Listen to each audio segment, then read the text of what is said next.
பேச்சின் மூலமாக சம்பாத்தியம் கிடைக்கும். வாய்மொழியின் மூலம் சில காரியங்களை சாதிக்கக்கூடும். மாணவர்களுக்கு படிப்பு நல்ல விதமாக வரும். வாக்சித்தி நன்றாக இருக்கும். நாணயமாகவும் நம்பிக்கையாகவும் பிறருக்கு நல்ல கருத்துக்களை வெளிப்படுத்துவீர்கள். உங்கள் மீதான மதிப்பு கூடும், மரியாதை அதிகரிக்கும்.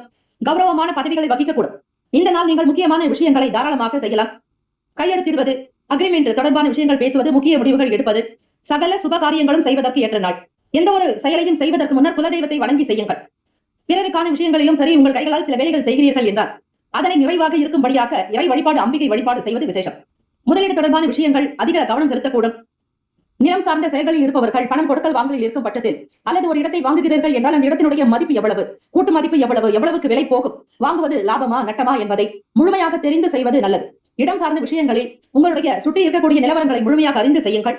பிறரோடு கலந்து ஆலோசிக்க வேண்டும். முக்கிய நிபுணர்களுடைய கருத்துக்களை கேட்கலாம். பொன்னில் முதலீடு, மண்ணில் முதலீடு என்று இருந்தால் பல முறை சிந்தித்து செய்யுங்கள். அது உங்களுக்கு பல கோடியை பெற்றுத்தரும். அலுவலக வேலைகளில் உங்களுக்கு தனிப்பட்ட அந்தஸ்து இருக்கும்.